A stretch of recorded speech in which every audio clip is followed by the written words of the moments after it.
Bueno, hola, buen día a todos. Gracias por la invitación. Me toca a mí presentar a Daniel y a Manuel, aunque son ampliamente conocidos como economistas, como profesionales, con lo cual voy a hacer una presentación que tiene que ver con algún punto que a mí me interesa particularmente y que ojalá pueda marcar el ritmo de la charla que tenemos por delante. Una de las cosas interesantes de la charla que está por venir es que yo he entrevistado muchas veces a Daniel y a Manuel. Y la verdad que es notable que tanto en su trayectoria como en su pertenencia a distintos gobiernos, como las políticas que recomiendan o ha aplicado cada uno de ellos, piensan muy distinto. A ver, para ser muy esquemático, Daniel es alguien que pone muchísimo énfasis en el equilibrio presupuestario, en el equilibrio fiscal, muchísimo énfasis en cada una de las ponencias, en cada uno de los reportajes que yo le he hecho. Y cada vez que lo escucho, eso pasa a ser un eje central del equilibrio, como mirada hacia el equilibrio macroeconómico y como recomendación de políticas específicas. Y cada vez que yo lo he hablado en privado, en público con Emanuel, Emanuel ha sido, como decir, intelectualmente un militante de la idea de que el recorte de gastos no siempre es necesario, no siempre es bueno y muchas veces lleva a una catástrofe. Con lo cual, si uno los ve desde ese punto de vista, por supuesto que hay otros puntos de vista para verlos, uno ve toda una vida intelectual, no te quiero ofender, Daniel, pero un poco más larga en el caso de Daniel que el caso de Manuel, que está apuntando hacia direcciones, a miradas muy distintas de lo que es la economía. Con lo cual, quizá tengamos en la próxima hora y piquito un interesante intercambio entre gente que ve la economía de manera realmente muy distinta. Si uno además piensa en qué momento de la historia argentina, digamos, probablemente no haya en democracia dos ministros de Economía tan divergentes como Axel Kicillof y Ricardo López Murphy. Y Emanuel fue el viceministro de Axel Kicillof y Daniel, si no me equivoco, fue el secretario de Hacienda de López Murphy. Con lo cual, si uno lo ve por esa permanencia, por esa pertenencia o por esa historia, también son puntos de vista distintos. Y me atrevo a decir, porque lo conozco, que Manuel fue formado como economista en la discusión respecto de planes como el que propusieron Daniel y López Murphy en su momento. Y entonces eso, por lo menos respecto, más allá del momento que esté en cada uno de este momento, por lo menos respecto de la mirada sobre cómo hay que proceder o qué herramientas aplicar sobre una macroeconomía que siempre está herida, como la Argentina, Manuel y Daniel son dos componentes o dos personalidades muy interesantes para que confronten o para que discuten qué es lo que está pasando en este momento. Con lo cual, este panel es especialmente atractivo. Imagino yo, porque digamos, Daniel es un economista, directivo, referente de Fiel, que la mayoría perdón, el desvío o el desvío profesional, pero la mayoría de las personas que están escuchando están más de acuerdo con Daniel, con Emanuel, lo que lo hace especialmente interesante y habla bien de quienes han organizado este panel. Para hablar aún mejor de quienes han convocado este panel, yo no puedo dejar de decir que en esta discusión, si bien un periodista, un moderador, en estos casos, su opinión no debería contar, y realmente no cuenta, porque está bueno escuchar a Daniel y a Emanuel, mi opinión a lo largo de mi vida, más allá de que uno va mirando, es una opinión, primero, muy prudente. Es decir, la idea de que las recetas vistas de antemano suelen chocar contra la realidad y hacerse pomada, y lo hemos visto con gobiernos de signo contrario, volviendo al signo anterior. Y si tuviera que decir en términos de mi historia está más cerca de la de Manuel, aunque con algunos años más que la de Daniel, con lo cual eso le agrega un elemento de riqueza más. Así que diría yo que para que esto tenga sentido o para que se pueda aprovechar esta distancia o esta diferencia de la mejor manera posible en el exiguo tiempo de una hora, deberían cumplirse dos requisitos que no siempre se cumplen como deben. Uno es, por supuesto, el respeto, la educación, la elegancia en el intercambio de ideas, que se supone que eso va a estar. Y el segundo, la sinceridad y la honestidad en no ocultar esas diferencias, porque si tiene algo de riqueza este panel, es que tiene diferencias. Diría yo que si tuviera que elegir entre la educación, la elegancia, el respeto y la sinceridad, preferiría que estuvieran los dos, pero en tren de elegir, prefiero la sinceridad a la educación. Verán ustedes cómo manejan la combinación de ambos valores. Dicho esta breve introducción, ayer tuvimos un intercambio privado con los dos para pensar cómo empezar.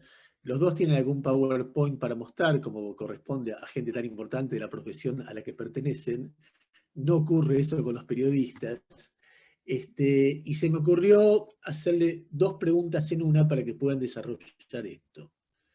Nosotros estamos en la jornada de Fiel 2020, en la del 2019 todavía no había asumido Alberto Fernández y estábamos en otro país y estábamos en otro mundo. Porque no había pandemia, y entonces pasó un año y se pudo ver un gobierno interactuando con una realidad que se fue complicando cada vez más. Entonces, la primera pregunta de las dos es, ¿qué ven que pasó desde entonces? Desde el anterior encuentro de Fiel hasta acá, ¿qué pasó en la Argentina? Y la segunda pregunta tiene que ver con imaginar el encuentro de Fiel del año que viene. ¿Y qué creen ustedes que van a decir sobre qué pasó en la Argentina en el año que viene, o el año que está empezando ahora, utilizando como referencia cronológica los encuentros de Fiel? Y les pido que hagan un escenario catastrófico, o sea, pesimista, y un escenario fantástico, o sea, optimista, y nos expliquen un poco de qué dependen que vayamos hacia un escenario o hacia el otro. Empiece el que quiera de ustedes dos. ¿Quién Están empieza, mi muteados los dos, estimado? ¿eh? Yo ahí me, Daniel. moderador, usted manda, diga quién empieza. Es lo mismo igual. Empezamos, Daniel. Empezamos. Bueno, largo yo entonces. Entonces, voy a compartir la... Dijiste que empezara vos o yo no te entendí.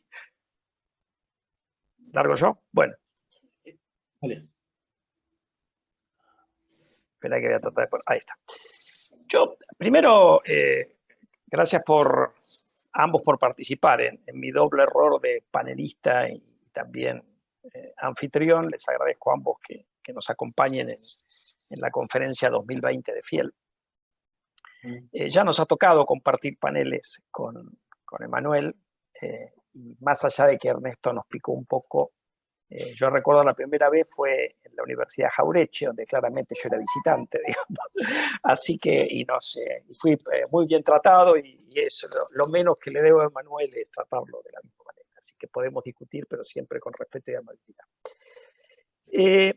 Antes de presentar y para ir un poco a las preguntas que vos nos motivaste ayer, yo diría, bueno, es obvio que no solamente la Argentina, sino el mundo se vio sorprendido por un evento que es la pandemia, que bueno, pasa una vez cada 100 años, una cosa como esta. O sea, tenemos que remontarnos a la gripe española de 1918 para tener una cosa de esta envergadura.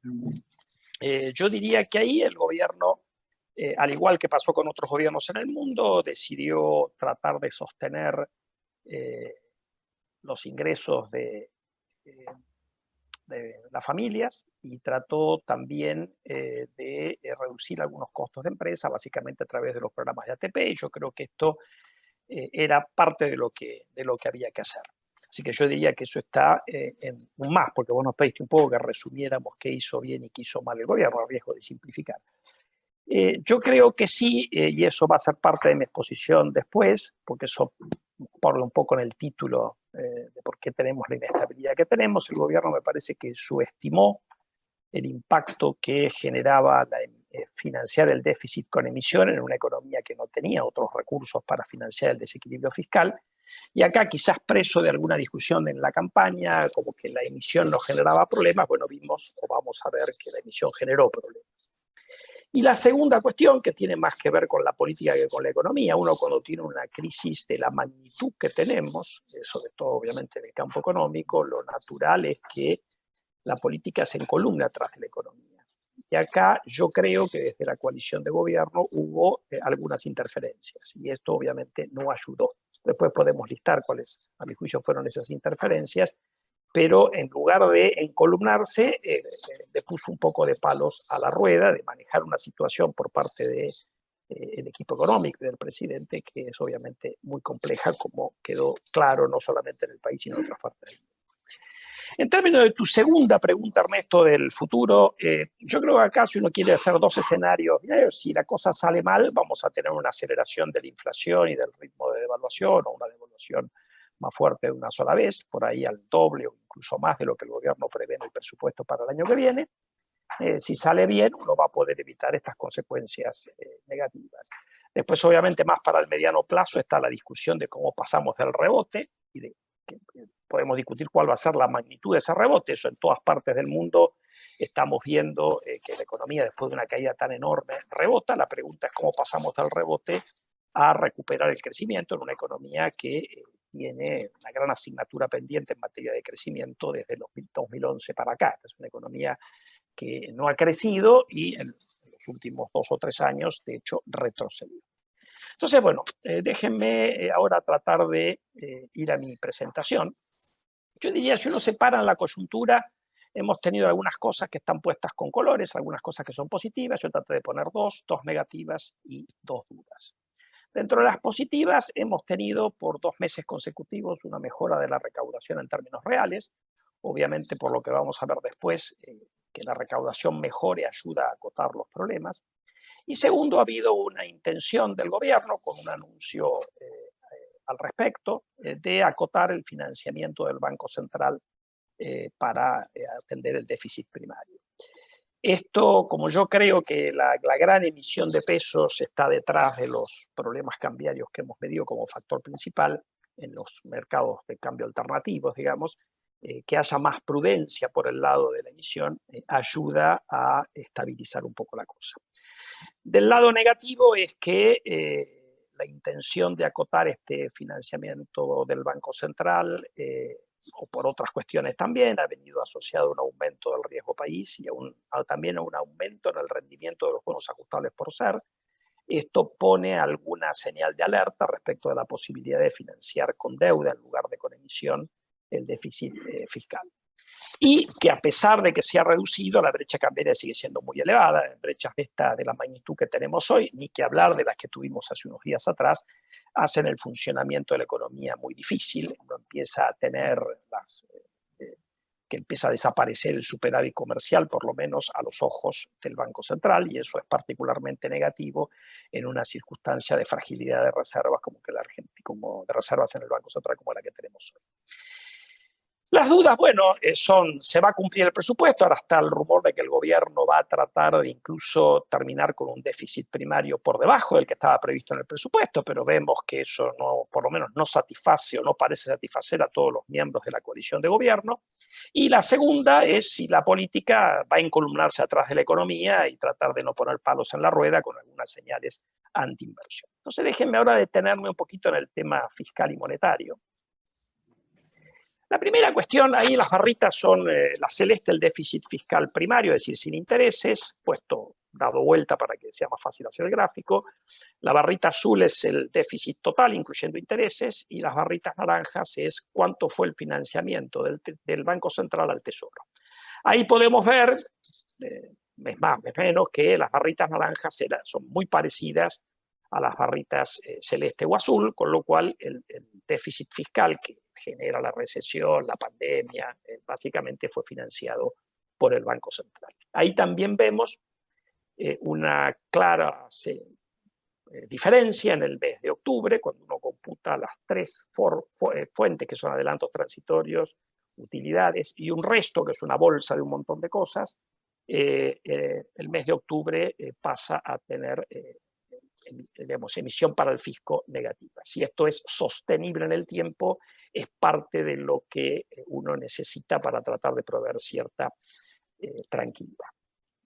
Ahora, esta emisión, ¿por qué no generó tanto ruido? Bueno, en general, primero hay que entender que en un régimen cambiario como el que tiene la Argentina, si la emisión está por arriba de lo que la demanda de dinero, diríamos técnicamente, quiere absorber, esto se manifiesta en la brecha cambiaria, en pérdida de reservas del Banco Central, y finalmente, al final del camino, aparece la devaluación y el impacto sobre los precios. Vivimos 2 de esas 3 cosas, es decir, que el exceso de emisión tuvo una consecuencia negativa, no va directo a precios en un esquema cambiario como el que tiene la Argentina, pero hay también alguna evidencia de alguna aceleración de la tasa de inflación en los últimos meses.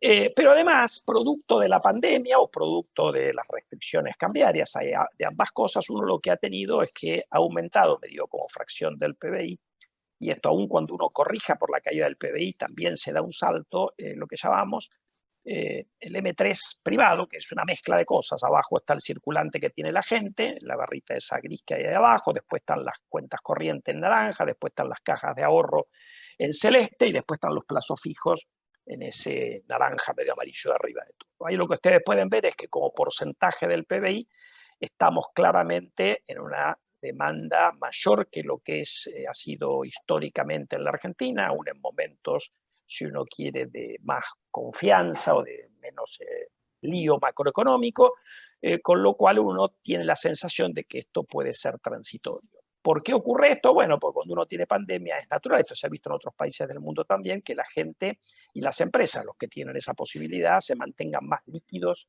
de lo que es habitual por la gran incertidumbre. Esto a medida que la economía se normalice y la pandemia pase a ser algo del pasado, ese plus medido ahí sobre todo en la línea azul, que yo diría, sacando el efecto del PBI, es un par de puntos del PBI, uno lo perdería. Con lo cual, parte de la emisión fue absorbida, o si ustedes quieren, le permitió al Banco Central colocar letras porque subieron los depósitos, pero esto es transitorio, no permanente, con lo cual hay un riesgo hacia el futuro.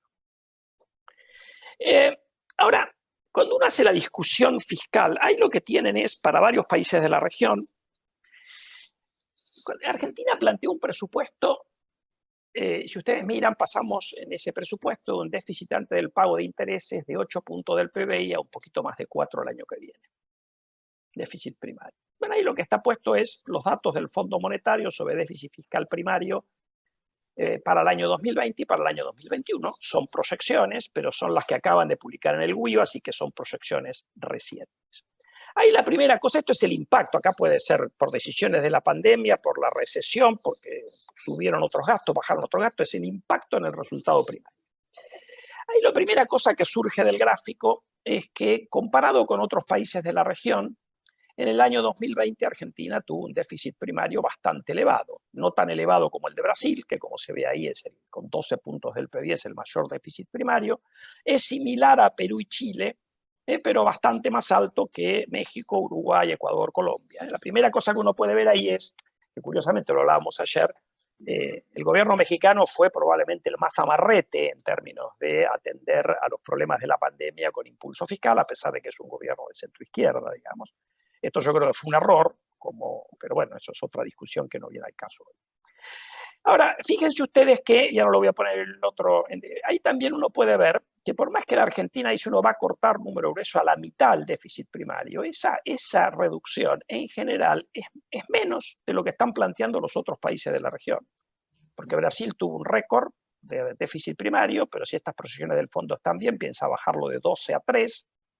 Chile lo piensa bajar a un poquito menos de la mitad, Perú a bastante menos de la mitad, y con la excepción de Bolivia, el resto, Ecuador, que acaba de tener un programa con el fondo, lo prevé bajar a la tercera parte de lo que fue el déficit primario de este año. Es decir, es natural que con la pandemia subiera el déficit fiscal primario, pero el resto de los países, en principio, o considera que el año que viene va a tratar de reducir bastante ese déficit primario. Esto lo que quiero marcar con esto es que comparado con otros países, el presupuesto que envió el Poder Ejecutivo al Congreso y que tiene media sanción, luce demasiado deficitario, porque los otros países en realidad son más cautos en materia fiscal. Entonces, si uno nos concentramos ahora ahí, no pongo Bolivia y Paraguay porque no hay datos de riesgo país, que es bastante obvio, digamos, si uno mira ahí los países, el déficit primario proyectado para el año que viene, el de Argentina, Bolivia era mayor, pero bueno, no tengo datos de riesgo.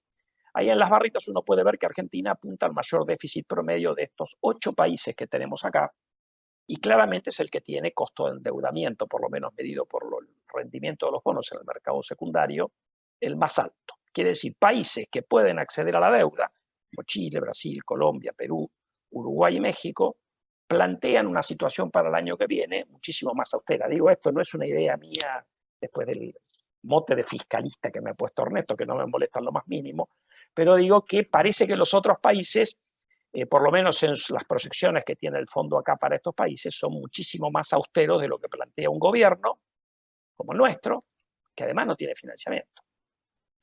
Ahora ustedes habrán visto, y eso es lo que me voy a dedicar en los últimos 3 o 4 minutos, que el gobierno primero dijo que iba a financiar 40% del desequilibrio primario del año que viene con endeudamiento, 60% con emisión, y después, tratando de dar una señal de austeridad, dijo, o de menor emisión, ahora lo voy a financiar en 60%. Y hay alguna especulación que calculan conseguir algún financiamiento neto de los multilaterales que no son el Fondo Monetario, BID, Banco Mundial, CAF, lo que fuere, y algún financiamiento del mercado. Se habla incluso, piensen que el año que viene el déficit primario del presupuesto son unos 15.000 millones de dólares, si se cumplen los supuestos del presupuesto. Se habla de que querrían financiar alrededor de 20% de eso con BID y compañía, y el resto colocando deuda en el mercado local. Bueno, la primera cuestión, estos son datos que salen de los informes de deuda del gobierno, así que no son míos, sino son datos oficiales. Esto que tienen ahí es, en todo lo que no es fondo monetario, todo el resto de multilaterales, en los movimientos desde el año 93 de desembolsos y vencimientos de capital e intereses, y los puntitos negros lo que muestran es el saldo neto. Ahí pueden ver que nunca, en estos años que tenemos acá, hubo 3.000 millones de dólares de desembolsos netos. En el año que más desembolso hubo neto, es decir, se aportó más de lo que vencía de capital e intereses, fue el año 98, con 2.000 millones de dólares. Después tenemos 2 o 3 años con 1.000. Y recordemos que venimos de un 17 y un 18, como se ve acá a la derecha, donde los multilaterales han aumentado su exposición en la Argentina. De hecho, en lo que va del año 2020 viene más o menos neutra la cosa. Entonces, si uno mira esto, parecería que este supuesto del gobierno de tratar de financiar por una parte del déficit, para eso se requieren por arriba de lo que vence, ¿no es cierto?, para que pueda financiar de alrededor de, no es un número oficial, sino trascendido, de alrededor de 3.000 millones de dólares, requiere algo que es inusual, por lo menos en la historia de los últimos 20 años. Ahora después también se piensa financiar con deuda, con colocación de deuda en el mercado local. Sabemos que el mercado internacional requeriría pagar tasas de interés extravagantes. En el mercado local, bueno, ahí lo que ustedes tienen es, para tratar de tener una idea, la deuda pública en manos del sector privado. Ahí está la deuda en moneda extranjera, abajo está la deuda en moneda local. Si nos concentramos en la deuda en moneda local, para ponerlo en una perspectiva más grande, están alrededor de 25.000 millones de dólares. Al tercer trimestre estaría un poquito por arriba. Colocar 6 o 9.000 millones, si no funciona lo del BID del Banco Mundial, nos pondría en el mayor porcentaje de deuda, esto es deuda en pesos, perdón, en activos en moneda local, de los últimos años, aún comparando con años donde había una situación de confianza mayor de la que tenemos ahora. Si queremos agregar las letras del Banco Central, que es otra forma de financiar, si ustedes quieren, al gobierno general, incluyendo el Banco Central, ahí parecería que hay algún margen, pero recuerden que los picos estos de 17 que tenemos acá subían mucho las LEVAX o LELIX, como se llamaban en aquel momento, LEVAX se llamaban en aquel momento, básicamente porque el Banco Central compraba dólares. Ahora estaríamos financiando emisión de pesos, no una acumulación de reservas. Entonces, mi impresión es que ambos supuestos de disponibilidad de financiamiento son optimistas, y eso me parece a mí que motivaría esta aparente intención del gobierno de moverse hacia una mayor reducción del déficit fiscal de la que está previsto. Yo creo que esto acá, tienen que cierro con una cosa final mientras dejo de compartir la pantalla, así puede empezar a compartir Emanuel. Mi impresión es que lo fiscal es relevante, pero que no alcanza solamente con lo fiscal en una circunstancia tan delicada como la que estamos viviendo ahora. Otra vez yo creo que la política tendría que mandar signos más contundentes, sea respetando una decisión que me parece inevitable de reducir el déficit fiscal, porque financiarlo con emisión me parece que va a generar más dolores de cabeza de los que va a resolver, y no creo que haya el espacio para colocar deuda por 9.000 millones de dólares, como dije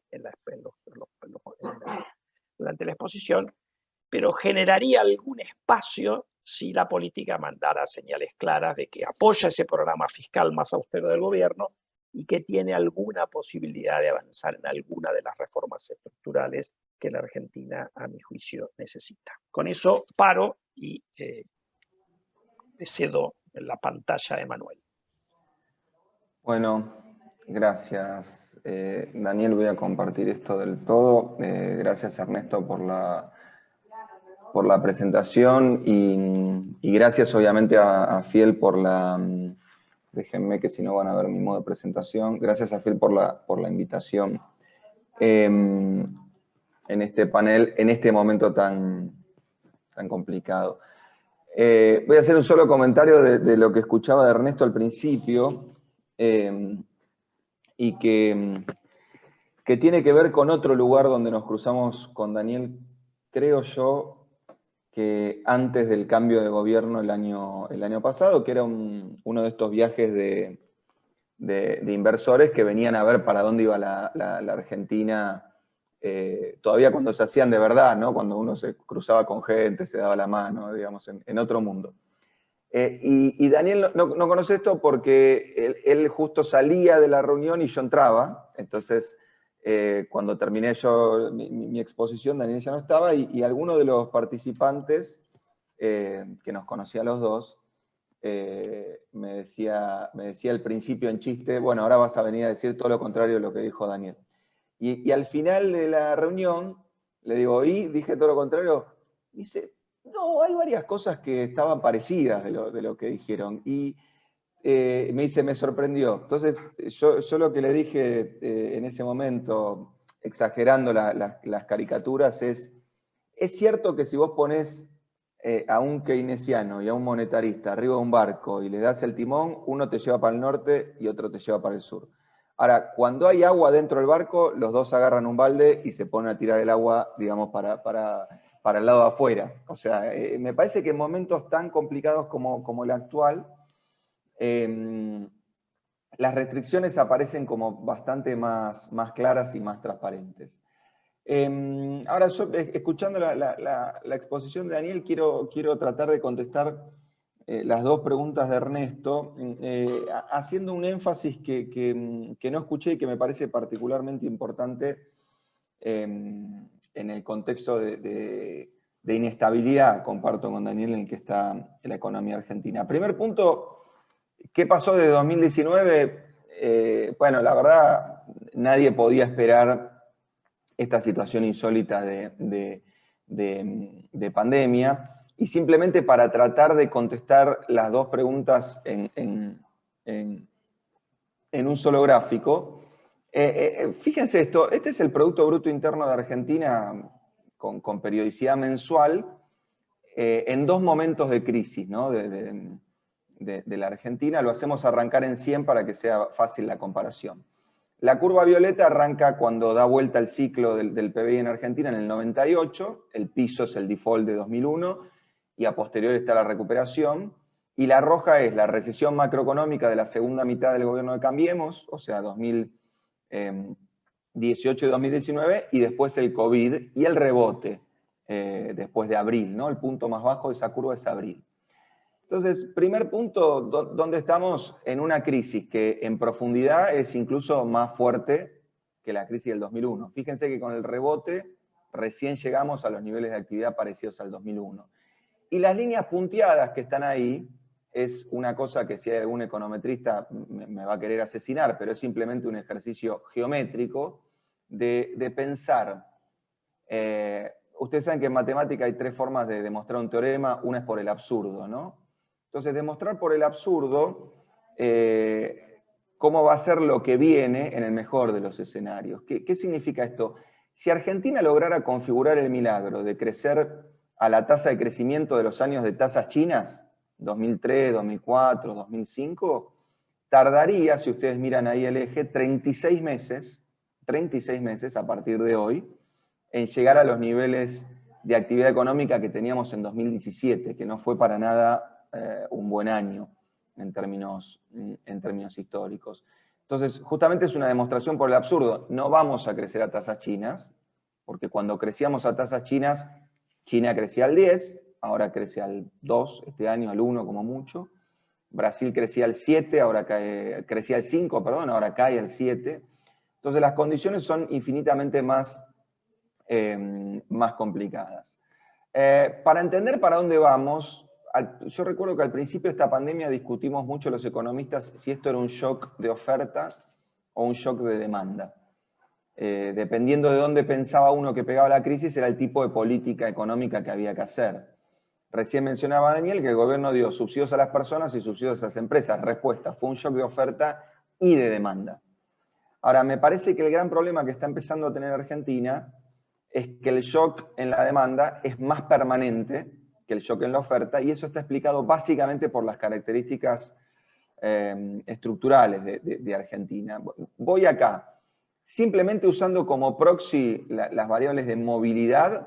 Cuando uno mira variables de movilidad que tienen que ver con la oferta, con si las compañías retomaron la normalidad, el país está con un nivel de apertura de empresas de -10, -15 respecto de la normalidad. Ahora, cuando uno mira cómo los consumidores están moviéndose a lugares de consumo, el país está todavía -50 respecto de la normalidad. Quiere decir, el shock persiste del lado de la demanda. Y persiste del lado de la demanda básicamente porque a la tasa de empleo de Argentina le pasó esto.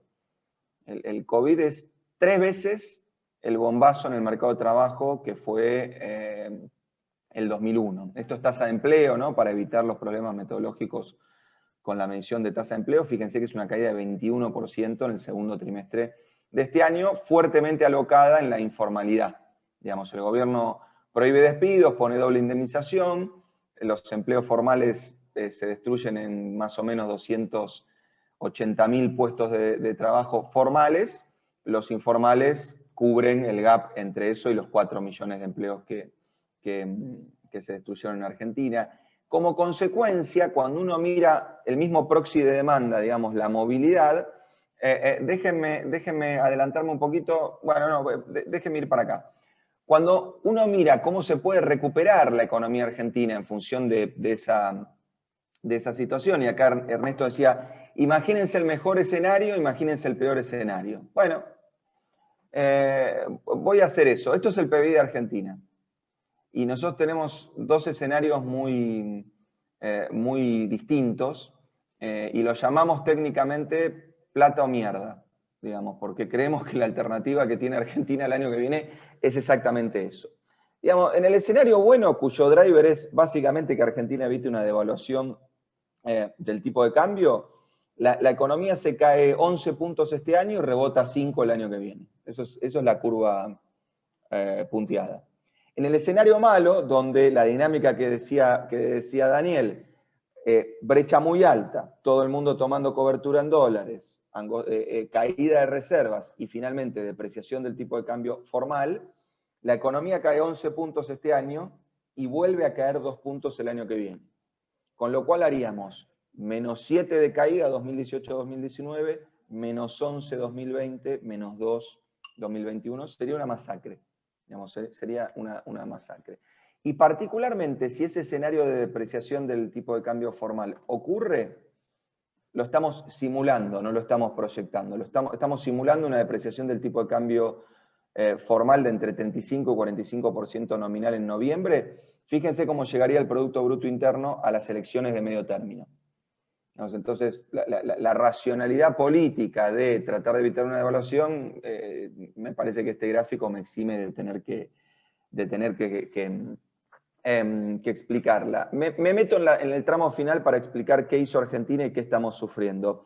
Primer punto, y acá tengo una diferencia importante con lo que mostraba Daniel, probablemente por cómo selecciono la variable con lo cual mostrarlo, porque recién Daniel hablaba bastante de los resultados en términos de déficit fiscal. Ahora, yo creo que el déficit fiscal está muy afectado por el ciclo y básicamente muy afectado por la caída de la recaudación.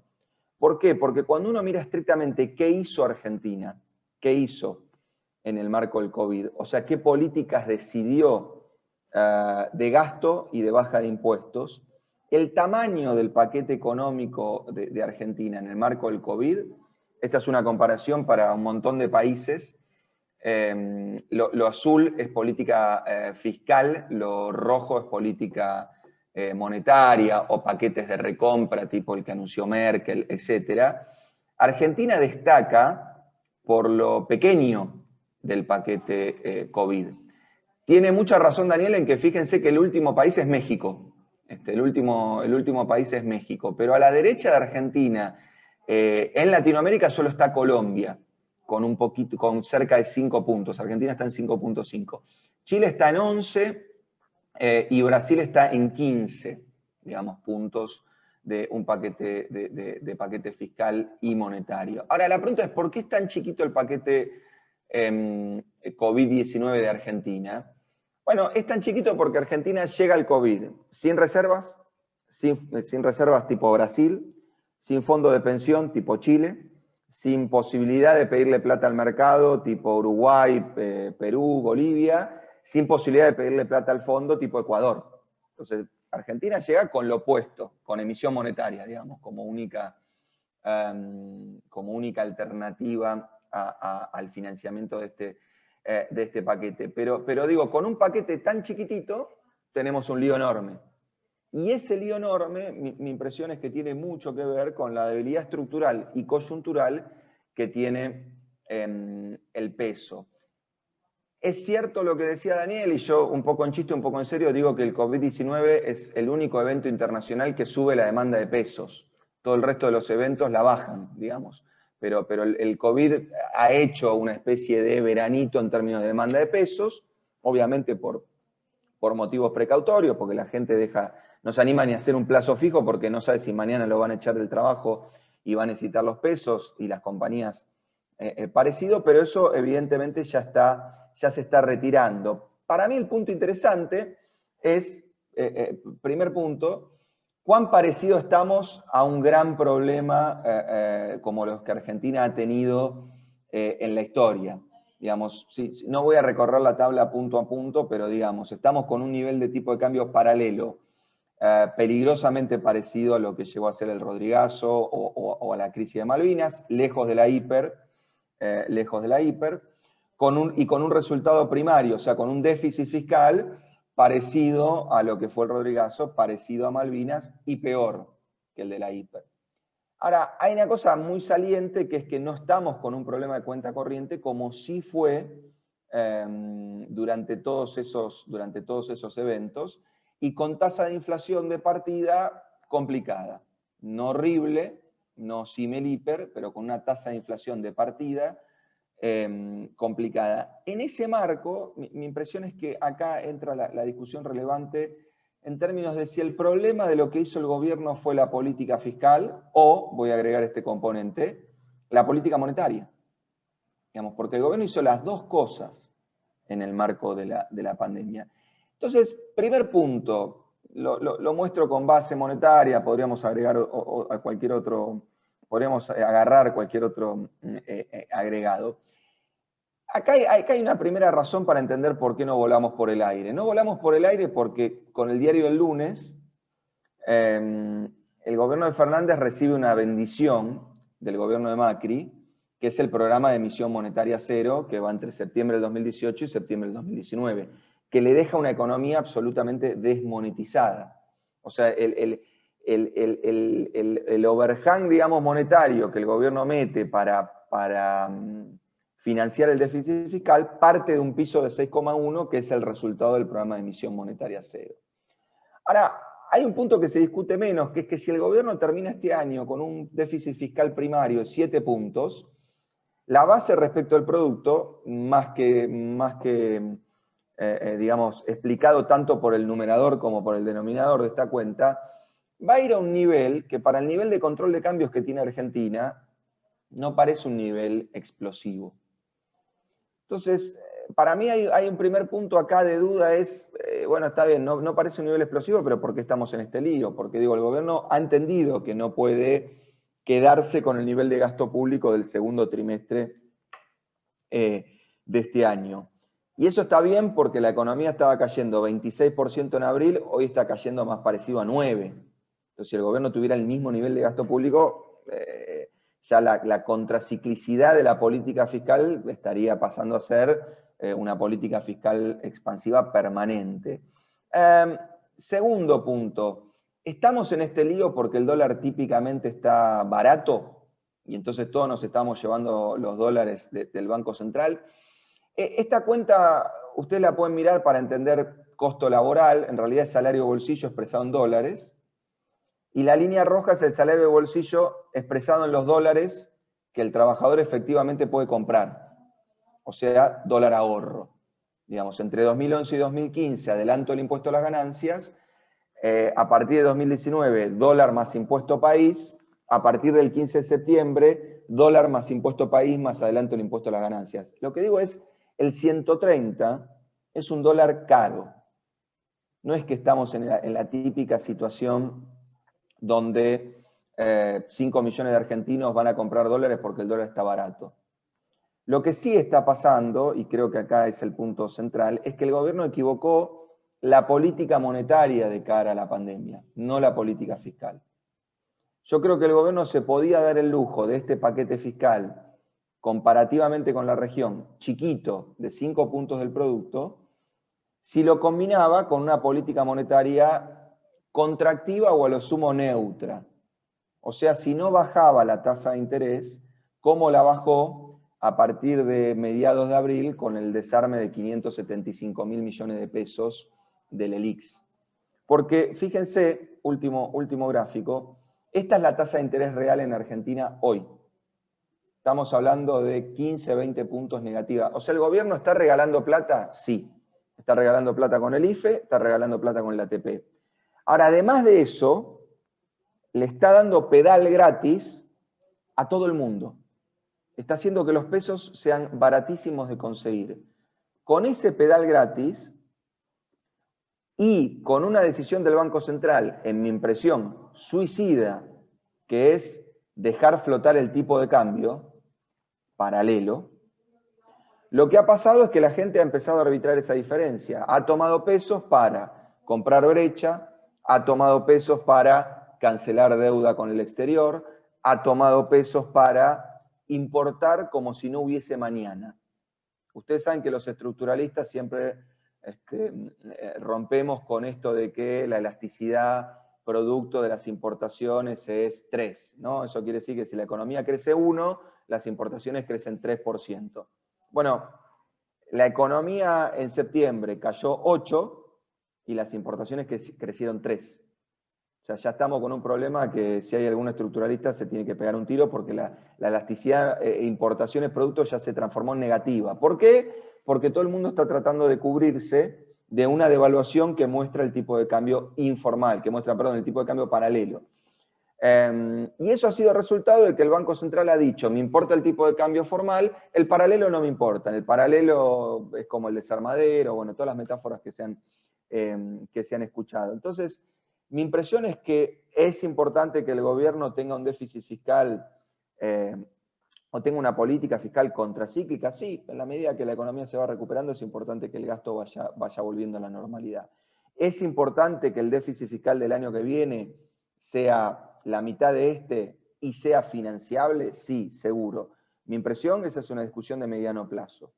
En la medida que Argentina continúe, como ocurrió hasta hace 2 semanas, con un esquema de libre flotación en el tipo de cambio paralelo, no importa si el gobierno firma con sangre que el año que viene va a tener un superávit de 2 puntos, mañana la economía puede volar por el aire, si el gobierno sigue decidiendo no contemplar los efectos que tiene el tipo de cambio paralelo sobre la economía.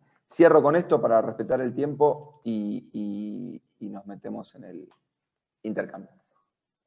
Te digo, Emanuel, que no has respetado nada del tiempo, con lo cual fue simplemente un formalismo, como esas personas que Perdón. y corren los últimos 50 metros. No, pero fuera del chiste. A ver, vamos a jugar un minuto a que alguno de nosotros es Alberto Fernández y pide consejos. Entonces hay un economista que le dice, mira, acá hay un problema que, si se quiere, es menor, porque la Argentina, como dijo Emanuel, lo traduzco como si estuviera hablando por radio y traduciéndoselo a oyentes.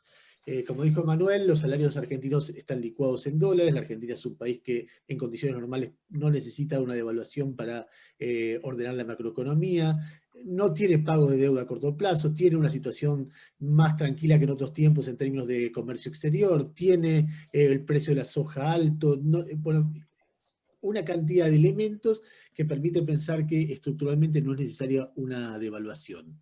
Entonces, Alberto Fernández preguntaría, bueno, pero ¿qué pasa entonces? ¿Por qué vuelan? ¿Por qué tengo tan alta la brecha? ¿Por qué tengo...? Entonces, la respuesta habitual sería, bueno, hay un poco Manuel recién la sugirió o la dijo, hubo una serie de hechos de mala praxis, corresponde corregirlos, y si se corrigen los hechos, no sé, entre otros la medida del 15 de septiembre, si se corrigen va a pronunciarse lo que va a pasar en lo que ha pasado en estas últimas 2 semanas, donde empieza a pincharse el dólar, empieza a emparejarse un poco las reservas, etcétera, etcétera, etcétera. Pero viene otro economista y dice, no, espera, que acá hay otro problema, que vos tenés un déficit fiscal que no es financiable, y si querés mantener ese déficit fiscal, vas a tener que emitir, y si vos emitís, eso se te va a ir al tipo de cambio por el lado que sea, el oficial, el paralelo, etcétera, y va a pronunciar los problemas que hay ahora de brecha y de reservas, etcétera, y te va a llevar a una crisis. Que imagino yo, estoy traduciendo brutalmente lo que dice Daniel. Pero aparece Manuel de nuevo y dice, pará, ¿cómo vas a achicar el déficit? Si ya quitar el gasto COVID va a hacer que una situación social que es tremenda sea mucho peor en principio, porque vas a dejar de sostener algunas empresas, vas a dejar de sostener algunos salarios, o sea que si además de quitar el COVID haces otro ajuste, o sea, reducís el déficit para no tener que emitir, vas a tener una situación realmente calamitosa en términos de producción, que no va a poder cumplir ningún tipo de objetivo fiscal, porque nadie va a pagar impuestos por la crisis que va a haber. Entonces, si yo los escucho a ustedes dos, más allá de que tienen una visión distinta en términos de valores, y soy el presidente, la sensación que me da es que me tengo que pegar un tiro, porque no hay salida, no tengo que salir, no puedo mantener el déficit, no puedo cortar el déficit, mantengo el déficit, se va el dólar y termino en hiperinflación o en crisis de reserva, etc. Si corto el déficit, crece la desocupación y cae la recaudación, y bueno, además que crece la desocupación, crece la pobreza, y no sé cuánto tiempo se sostiene el gobierno. Entonces, no estoy diciendo nada nuevo diciendo que estamos en una situación límite, se ve por todos lados, y no estamos incorporando a esto el tema tarifas, que es un tema complicadísimo también, etcétera, aunque está obviamente incluido implícitamente. Entonces, supongamos que Alberto Fernández está escuchando. ¿Qué tiene que hacer? ¿Quién empieza? Hacemos al revés, ¿querés? Y empiezo Dale, cortito, así Ernesto no me reta. Yo creo que hay una cosa de corto y hay una cosa de mediano. O sea, mi impresión es que discutir el déficit fiscal de 2021 es como decirle a un tipo que tiene alta tensión que coma sin sal. Pero el problema es que ahora tiene un paro cardíaco. Entonces no puede llegar el médico y decirle, mira, lo que tenés que hacer es comer sin sal. Lo que tenés que solucionar ahora es el paro cardíaco. Digamos, ahora, si solucionás el paro cardíaco y después comer papa frita con sal, también te vas a morir. Pero el punto, mi impresión es, la economía necesita primero una estabilización macrofinanciera y después una razonabilidad fiscal en 2021. Entonces yo lo que diría es, para no andar con rodeos, subí la tasa de interés. Subí la tasa de interés. Hace que los pesos sean mucho más caros. Porque francamente lo que pasó es que Argentina entró a la pandemia como entraron muchos gobiernos y muchos médicos en el mundo pensando que era una cosa de 2 meses. Entonces, si era una cosa de 2 meses, estaba bien bajar la tasa de interés, facilitar el crédito, que la gente tomara crédito barato, saltara 2 meses para adelante y se terminaba la cuestión. Ahora, no fue una cosa de 2 meses y tenemos la tasa de interés por el piso hace 8 meses. Entonces, mi impresión, la estabilidad de corto plazo tiene que ver con intervenir en el mercado paralelo y subir la tasa. La estabilidad de mediano plazo, comparto con Daniel, tiene que ver en cómo logramos embocar, digamos, esa pelotita en ese agujero de tener un déficit fiscal razonable y financiable sin que eso te tire la recuperación al bombo. Bueno, ahí hay varias cuestiones. Yo la primera cuestión que te agregaría es que la situación es un poco más compleja, porque además vos, si lo mirás en un plazo, no digo de la próxima semana, pero en un plazo de acá a un año y medio, deberías acumular algo de reservas, que se compran con emisión también.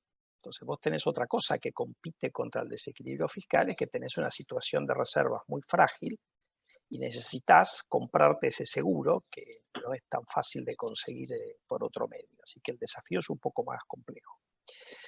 Después, en términos de lo que dice Manuel, bueno, obviamente que hay que estabilizar la cuestión financiera. El problema es que como el gobierno, a pesar de que tuvo tasas de interés negativas, quiso absorber parte de la emisión que generaba el gobierno colocándole BACS, pases netos, cuando vos subís la tasa de interés se te empieza a volar el cuasi fiscal, que ya está por 70.000 millones de pesos por mes. Entonces empezás a tener frazada corta por donde lo mires. Es decir, vos necesitas algo que te ancle las expectativas para tratar de lograr que la demanda de pesos sea, que esta cuestión transitoria que tuvimos en la demanda de pesos, que tanto Manuel como yo mencionamos, se te desarme muy lentamente, porque si encima se te desarma rápido, tenés un problema. La siguiente cuestión es que, a ver, en circunstancias, a pesar de que nos puso el mote de fiscalistas, el amigo Ernesto, en la discusión en los 90, nosotros creo que desde Fiel fuimos de los primeros en hablar a favor de hacer política contracíclica, que es la lógica de la política keynesiana. Obviamente que eso requiere tener financiamiento, que es una cosa que en la Argentina la gente muchas veces se olvida. Vos para poder hacer desde el Estado déficit fiscal tenés que tener quien te lo financia a tasa de interés razonable. La lógica de la política anticíclica es en la buena ahorrar, en la mala gastá o baja impuestos, eso es una discusión menor. Ahora, el problema es cuando vos no tenés financiamiento, si podés hacer eso, porque ahí es que yo creo que en la Argentina, si vos me preguntás a mí, yo lo dije apenas empezó la pandemia públicamente, y esto puede, o mis colegas en Fiel pueden opinar distinto, si hay algo que ha caracterizado Fiel en sus varias décadas de existencia, es la libertad académica, y no todos pensamos sobre, así que hablo Daniel Artana, no Fiel. A ver, en una circunstancia como la que enfrentábamos con la pandemia, en un gobierno que no tenía capacidad de colocar deuda, no había mucha alternativa a emitir, pero justamente como la emisión es muy riesgosa, te conviene ser prudente y tratar de ahorrar en todo lo que pudieras que no estuviera relacionado con la pandemia. El gobierno me parece que no hizo eso. Por eso, porque más allá de la discusión de cuánto fue el paquete, los números de déficit reflejan una ampliación del déficit primario de medio punto del PBI para redondear a 8,2 según el presupuesto para este año, 7 y pico si se cumple la proyección de Manuel. Es una expansión, eso yo no lo mostré en los gráficos, pero si haces esa comparación también te da de las más altas en la región, obviamente con la excepción de Brasil y algún otro. Ahora, esto nos lleva a otra cuestión adicional. Cuando vos estás en una circunstancia de desconfianza como esta, ¿qué es lo que te ancla las expectativas? Bueno, la tasa negativa de interés claramente no, y eso hay que corregirlo, sabiendo que tampoco podés pasarte de rosca porque ahí empezás con la dinámica en términos técnicos, para los economistas que están presentes, del Sargen-Iguala. La tasa de interés te hace que la deuda, en este caso la deuda del Banco Central por el cuasi fiscal, se te vuelve una profecía autodestructiva, digamos. Esto pasó en la Argentina, ese es el final del Plan Primavera. ¿Okay? Así que no es que no lo vivimos esto. No estamos ahí, estamos lejos de estar ahí. Pero tampoco podés sobreactuar y decir pongo la tasa de interés a 50 real por año para que la gente esté enamorada del peso y todo el mundo salga a escupir los dólares, porque te podés pegar un tiro en el pie si la querés sostener. Porque hay una cuestión en política económica. Vos lo que hagas tenés que poderlo sostener en el tiempo para que sea creíble. Entonces, en una circunstancia de pánico como la que hemos vivido, yo creo que es medio inevitable la cuestión fiscal. Y vos muchas veces en la vida te enfrentás con lo que es el mal menor. Yo creo que obviamente a bajar el déficit fiscal más de lo que está previsto en el presupuesto, por ahí es contractivo en la visión keynesiana tradicional, pero si te ayuda a bajar la desconfianza no es tan contractivo, hasta puede ser. Yo no creo en la cuestión esta de barro, que bajar la política del déficit fiscal y la economía se expande por una cuestión de confianza, excepto en circunstancias como las que tenemos ahora, donde por ahí esa cuestión está, porque tenés un nivel de desconfianza tal, medido por el riesgo país o medido por la brecha, que capaz que tenés que actuar más enérgicamente en lo fiscal. Pero hay una cosa de la cual no hablamos y que yo creo que el gobierno está lejos de hacerlo, que es hacer cosas que te generan credibilidad que no te cuestan plata. Y eso es todo lo estructural. Es decir, Argentina podría en este momento están anunciando una cuestión contundente en materia de reforma laboral. ¿Qué quiere decir esto? ¿Sacarle derecho a los trabajadores? No. Pero, por ejemplo, podrías anunciar que por los próximos 5 años todo el empleo nuevo que generen las pymes no va a tener indemnización por despido. ¿Te cuesta plata? No. Va en contra del negocio de los laboralistas. ¿Son como se llamaban los 90 por ahí contratos basura? Sí, no lo sé, pero eso es preferible a que la gente esté trabajando en la informalidad o sin empleo. Vos podrías hacer algo. Ahora, preguntar al ministro de Trabajo para si está dispuesto a moverse en esa dirección.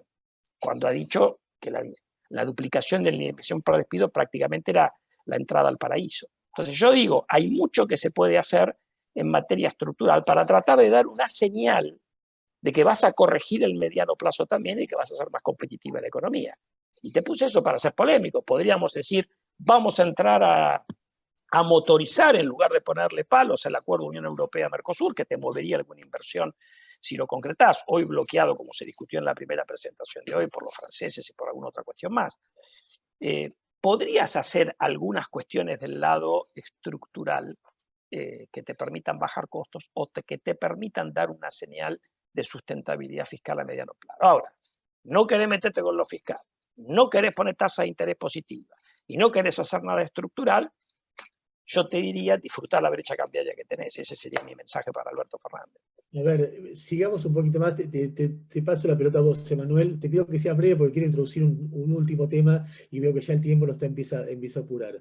Estamos en la mesa, te está escuchando Alberto Fernández, que acaba de escuchar a Daniel. ¿Qué le decís?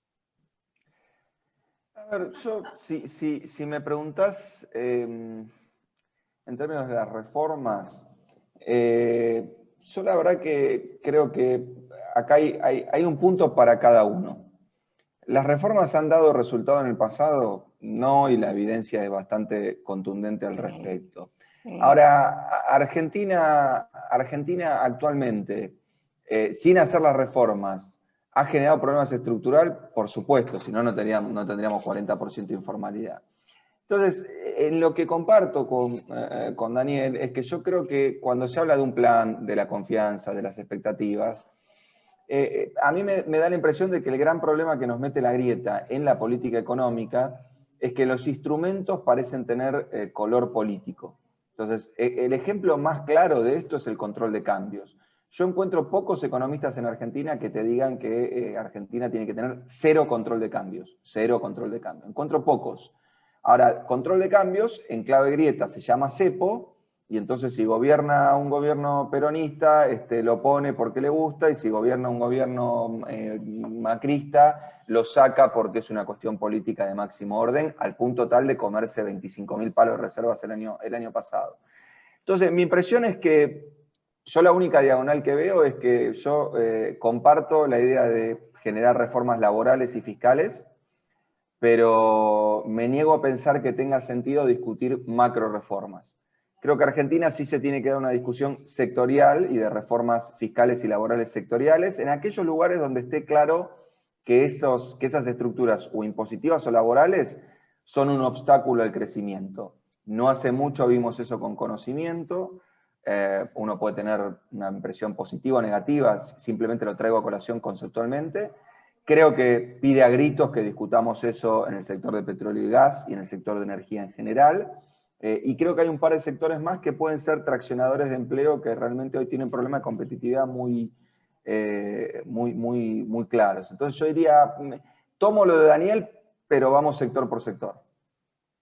A ver, quiero plantear la última pregunta, que es introducir aquello a lo que yo más me dedico, que es la política. Ustedes saben que hay mucha discusión sobre el ruido que la política le hace a la economía en Argentina. Pero imagino yo que para muchos de ustedes se van a sorprender si les digo, o creo algunos de ustedes se van a sorprender si les digo que la forma de definir qué es el ruido político y también depende del lugar que cada uno se ocupa en la grieta. Para un sector de la política y del empresariado argentino, el ruido político es, por ejemplo, los conflictos entre Cristina y Alberto. O la idea de que un presidente es débil porque fue elegido por una vicepresidenta que no da señales claras de estar apoyándolo. O si se le agrega ciertos momentos de discusión interna del gobierno que se hacen públicos, por ejemplo, qué hacer con el dólar ahorro durante 2 meses diciendo una cosa a la contraria, que incrementan los problemas económicos. Y esa es una visión del ruido político, incluyendo dentro de esto la idea de que el gobierno no tiene definido qué sistema económico tiene, entonces de repente hace señales pro mercados, y esas señales pro mercado conviven con funcionarios apoyando tomas medio como absurdas de campos privados. Entonces, esa es una visión del ruido político. La visión del ruido político que percibe o describe alguien que es oficialista, es decir, que está del otro lado de la grieta, diría, tenemos un problema muy serio con, por ejemplo, nosotros hacemos un montón de señales amistosas, pero lo que se destaca de repente es siempre la señal inamistosa. Entonces, aparece por cómo lo reflejan los medios de comunicación que se oponen. No sé, es el presidente que más charlas ha tenido con periodistas de todo tipo, hace una pregunta con un sobretono y ya es el presidente que agrede al periodismo. Es el presidente que se intenta reunir una y otra vez con empresarios y se agarra el impuesto a la riqueza u otro elemento para mostrar va al chavismo. Y ahí hay un relato que pinta al gobierno como chavista todo el tiempo, filo chavista, o que va camino a Venezuela en base a pequeños elementos que hay en muchas coaliciones políticas, y que entonces es un ruido bárbaro porque arruina la economía, porque daña la confianza. Entonces lo que yo le quiero preguntar a los dos es, ¿en qué medida creen que el ruido político es una cosa o la otra? ¿Es problema del gobierno? ¿Es problema del sistema político en general, o de la oposición, o de los medios, etcétera? Por ahí es una, por ahí es la otra, por ahí es una mezcla de los dos, y quería preguntarle. Y lo segundo es cuán definitorio es este esquema, que si se quiere es un poco tóxico, para poder construir políticas en la construcción de la política económica, porque puede ser que si se ordena la política, la macroeconomía, todo esto pase a ser como en tantos otros países, que, qué sé yo, Italia tiene un gobierno inestable hace años, Brasil tiene a Bolsonaro, Chile acaba de enfrentar una crisis tremenda en términos de protesta social. Bueno, ustedes ven lo que está pasando en estos días en Estados Unidos, el presidente denunciando que alguien le hace fraude al presidente. Es decir, ruido tóxico político hay en todos lados. ¿Eso define o define lo económico? No sé si se entienden las dos preguntas, son dos preguntas separadas, y otra vez, nos quedan 15 minutos, o sea, sean lo más sintéticos posibles. ¿Quién empieza? Dale, Daniel, dale. Bueno, yo diría respecto de la primera, lo ideal, que esto se ha dicho muchas veces, sería que la discusión política se abstenga de discutir cosas básicas y que uno pudiera tener entre gobierno y oposición determinados puntos en común, pero no, a ver, para tomar un ejemplo, el problema es el bimonetarismo, como sabe de la carta de la vicepresidenta, sino sobre los instrumentos que se necesitan para fortalecer el peso. Eso es una discusión, me parece, operativa. Entonces, yo no digo que te vas a poner de acuerdo en todo, pero sobre determinadas cuestiones básicas deberías poder ponerte de acuerdo. Dicho esto, ¿quién tiene la culpa? No lo sé, pero habitualmente el que tendría que llamar a ese diálogo, y es diálogo entre políticos, no con empresarios, no con sindicalistas, es diálogo entre dirigentes políticos, es el gobierno, que por alguna razón no lo ha hecho hasta donde yo sé. Pero bueno, puede hacerlo y bienvenido si lo hace. Ahora, yendo a tu segunda cuestión, vos no tenés, y eso es una desventaja en la Argentina, el paraguas que te da, que tiene Italia, de estar en la Comunidad Europea, entonces hay ciertas cosas que tienen el blindaje para bien o para mal de la comunidad. No tenés la profundidad del mercado de capitales y de una economía que depende menos de la política que puede tener Estados Unidos. Yo creo que acá me da la sensación de que con el estado de fragilidad económica que venía de antes y que se complicó con la pandemia, no hay mucho espacio para que la política, yo lo dije al pasar, la política en una circunstancia como esta debería encolumnarse detrás de un programa económico que cierre, o que por lo menos ex ante cierre.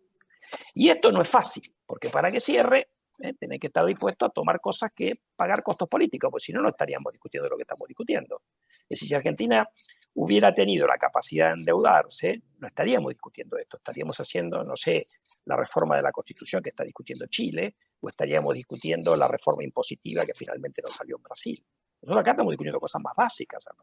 Entonces, a mí me da la sensación que no hay espacio para distraernos en estas cuestiones. Y no hay, por lo menos en materia económica, yo creo que uno tiene que tener claro, hacia dónde va a ir fiscalmente. Y yo creo que Argentina tiene un problema, que no es de este gobierno, es un problema, por ahí es más grave con este gobierno, no lo sé, pero que viene de larga data, que a nosotros no nos cree nadie nada. Porque somos especialistas a lo largo de las últimas 7 décadas en incumplir cualquier cosa que hemos prometido. No hemos cumplido con uno solo de los programas que acordamos con el Fondo Monetario Internacional, hemos tenido nuevos default, hemos tenido 3 hiperinflaciones y hemos manoteado y cambiado contratos a diestra y siniestra. Entonces, eso en la jerga financiera te obliga a poner de contado, ¿no? Yo no veo la posibilidad del gradualismo a la Macri o en alguna medida que decía Emanuel, a ver, lo fiscal hagámoslo gradualmente. A veces la vida no te deja. Y si no estás dispuesto a poner de contado, tenés que poner algo estructural, cambiado por ley, contundente. Es lo que tiene que ver con el fiscal lo otro. Y la política te tiene que acompañar. Y si no te acompaña, seguiremos a los tumbos, porque el mundo puede vivir sin nosotros, a pesar de que a veces pensemos lo contrario.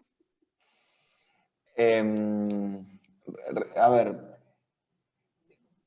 primero para que se entienda la cuestión de en qué importa la política, y lo voy a tratar de centrar muy, muy concretamente en lo más básico que uno estaría discutiendo en macro 1, digamos, en la facultad. A ver, si vos mirás, y me parece que es bastante claro, si vos mirás lo que le pasó a Argentina entre 2011 y 2015 versus lo que le pasó a Argentina entre 2015 y 2019, vos pasás de tasa de interés real negativa de 20 puntos a tasa de interés real positiva de 50 puntos, pasás de una política fiscal expansiva a una política fiscal que reduce 6 puntos el gasto en términos del producto en 4 años, pasás de pagar deuda, y de bajar el nivel de endeudamiento a agotar el mercado financiero internacional y a agotar el financiamiento con el fondo. Y no estoy ni diciendo que una cosa es buena y la otra mala o viceversa. Estoy diciendo que el grado de variabilidad de la política uno no la encuentra en un solo país en 150 años. Y acá la encontrás en 8. Entonces, mi punto es, si gana el kirchnerismo y entonces el empresario dice, che, ahora la tasa de interés no va a ser positiva en 5 puntos, va a ser negativa en 2, bueno, se arman algunos negocios nuevos y se rompen algunos negocios viejos. Si gana Cambiemos y pierde el kirchnerismo, uno diría, bueno, mira, va a haber menos subsidio a la energía, qué sé yo, en el margen. Ahora, cuando vos te bandeás de tal magnitud, yo siempre digo en chiste que Argentina es igual que Estados Unidos, pero multiplicado todo por 100.000 puntos básicos, digamos. Entonces, el problema de esa incertidumbre política no es menor, porque en un nivel en una dinámica de 4 años, lleva a que el cortoplacismo esté básicamente en la sangre de todos los argentinos, digamos. Entonces, ahí me parece que hay un primer punto. Si me preguntás cuánto puede hacer la política para ordenar eso, yo ahí soy un poco menos optimista, porque yo creo que justamente por lo que decía Daniel, cuando vos tenés un problema de credibilidad, por definición los problemas de credibilidad no se solucionan hablando, porque no te creen. Entonces, si querés solucionar un problema de credibilidad, necesitas muchísimo más compromiso. Los problemas de credibilidad se pueden solucionar por ley. Bueno, empezás a hablar. Si tenés una ley que la vota la oposición y el oficialismo en cierto grado de consenso. Ahora, a mí me da la impresión de que el gran problema de Argentina es que, digamos, lo único que no importamos desde el exterior son los políticos. O sea, que este grado de variabilidad, este grado de grieta, este grado de polarización, evidentemente está en algún lado adentro de la sociedad argentina. Yo en ese sentido soy un poco pesimista porque creo que un poco la dificultad y la grieta refleja algo que está dentro de la sociedad. No es una locura de Macri, Cristina, Alberto, Fernández, Horacio Rodríguez Larreta. Yo creo que evidentemente está dentro de la sociedad eso. Nos quedan 5 minutos y le voy a hacer una pregunta que seguramente no me van a querer responder, pero siempre uno pregunta y eso da la chance de que respondan.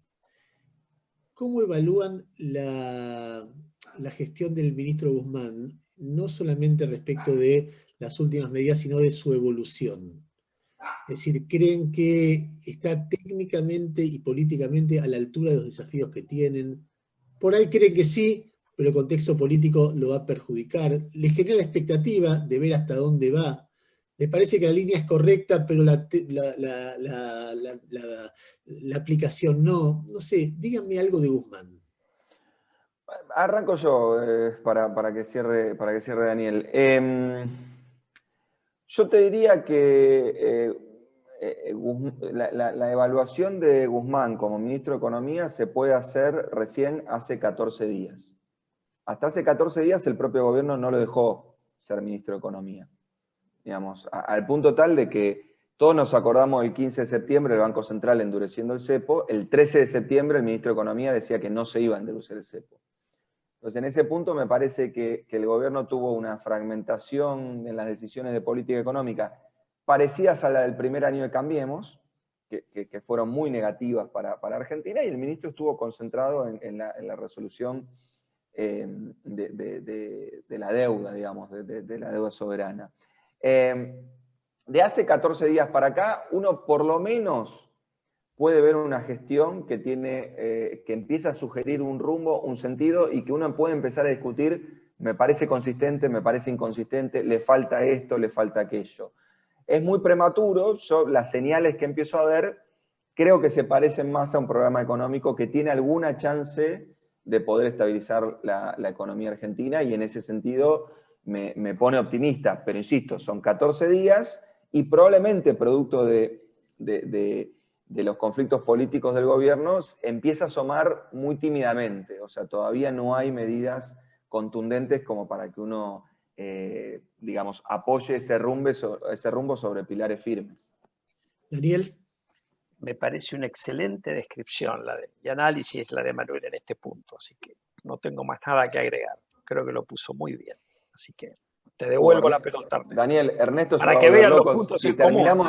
Si terminamos de acuerdo, Ernesto se va a volver loco. No, Bueno, te voy a decir una cosa que poca gente sabe. Vos sabés que el apellido de mi mamá es Álvarez. Así que yo soy Daniel Artana Álvarez, también AA, como Álvarez Agis, así que tenemos varias cosas en común. A ver si somos parientes y no lo sabíamos. No, por ahí esto te pone como una telenovela centroamericana.